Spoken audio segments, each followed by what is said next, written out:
Assalamualaikum warahmatullahi wabarakatuh. Apa kabar semuanya para pecinta YouTube channel Tobat 100% yang saya sayangi serta dirahmati dan dimuliakan oleh Allah Subhanahu wa taala. Pastinya saya selalu mendoakan kalian semua semoga panjang umur, sehat keluarga, banyak rezeki serta dijauhkan dari segala bentuk musibah dan diberkahi hidupnya oleh Allah Subhanahu wa taala. Amin amin ya rabbal alamin. Selamat datang dan selamat mencari ilmu pengetahuan tentang Islam di YouTube channel Tobat 100%.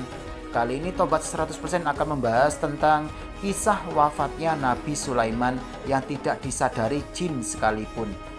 Nabi Sulaiman alaihissalam termasuk dalam salah satu nabi dengan sejumlah mukjizat yang dikaruniai kepadanya, seperti menguasai manusia, hewan, hingga bangsa jin sekalipun.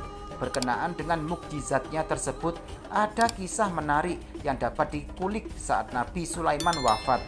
Meski kisah wafatnya diceritakan dalam banyak versi, menurut Imam Ibnu Katsir dalam buku Kisah Para Nabi, namun ada salah satu hadis yang dianggap mendekati kebenaran. Hadis tersebut diriwayatkan oleh Al-Hafidz Ibnu As-Sakir melalui Salamah bin Kuhail dari Sa'id bin Jubair hingga diceritakan kepada Ibnu Abbas radhiyallahu anhu. Berdasarkan hadis tersebut dikisahkan bahwa Nabi Sulaiman wafat dalam keadaan berdiri di tengah-tengah sholat di Masjid Baitul Maqdis.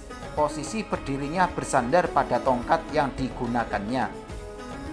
Diketahui Nabi Sulaiman dikenal terbiasa menyendiri di Masjid Baitul Maqdis untuk waktu berdiamnya, bahkan termasuk dalam rentang yang tidak biasa, yakni 1 atau 2 bulan hingga 1 atau 2 tahun.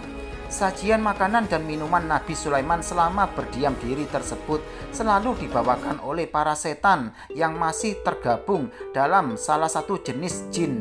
Semua berjalan normal hingga saat para setan tersebut membawakan makanan dan minuman seperti biasanya. Mereka tidak mengetahui bahwa Nabi Sulaiman telah wafat. Pada hari wafatnya, Nabi Sulaiman mendatangi sebuah pohon yang tumbuh di Baitul Maqdis. Atas izin Allah, Nabi Sulaiman pun berbincang dengan pohon tersebut, menanyakan nama dan fungsi keberadaannya. Pohon tersebut dikenal dengan nama Karubah. Nabi Sulaiman pun bertanya, "Apakah kegunaanmu?"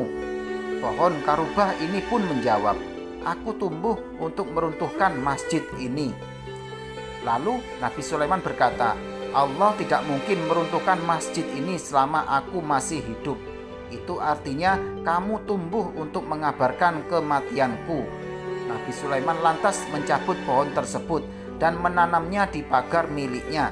Setelahnya, Nabi Sulaiman masuk ke dalam mihrab dan melakukan sholat dengan bersandar pada tongkatnya. Sejumlah sumber juga mengatakan tongkat tersebut dibuat oleh Nabi Sulaiman berbahan dasar dari pohon Karubah yang sempat dicabutnya tersebut. Kemudian Nabi Sulaiman pun menemui ajalnya hingga tidak diketahui oleh setan yang bekerja untuknya sekalipun. Kisah ini diabadikan dalam firman Allah SWT melalui surat Saba ayat 14 yang artinya, "Maka ketika kami telah menetapkan kematian atasnya Sulaiman, tidak ada yang menunjukkan kepada mereka kematiannya itu kecuali rayap yang memakan tongkatnya. Maka ketika dia telah tersungkur, tahukah jin itu bahwa sekiranya mereka mengetahui yang gaib, tentu mereka tidak tetap dalam siksa yang menghinakan."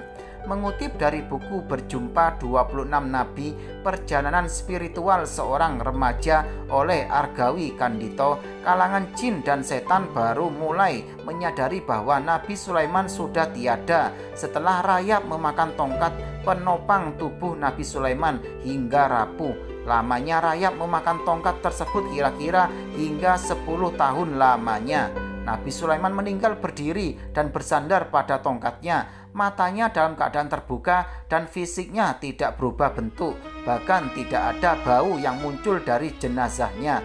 Demikian keterangan dalam buku tersebut. Ternyata peristiwa wafat ini merupakan jawaban dari doa Nabi Sulaiman alaihissalam sendiri. ia pernah memohon pada Allah Subhanahu wa taala agar kematiannya dapat dijadikan pembelajaran bagi manusia untuk menunjukkan bahwa para jin dan setan sekalipun tidak dapat mengetahui hal gaib termasuk soal waktu kematiannya. Bahkan mereka pun tidak mengetahui kapan mereka sendiri akan menemui ajal dan mendapatkan rezeki. Untuk itu, Argawi Kandito berharap pesan yang disampaikan melalui kisah wafatnya Nabi Sulaiman sampai pada manusia agar tidak menjadikan setan, iblis atau bangsa jin sebagai tempat menyembah atau meminta pertolongan.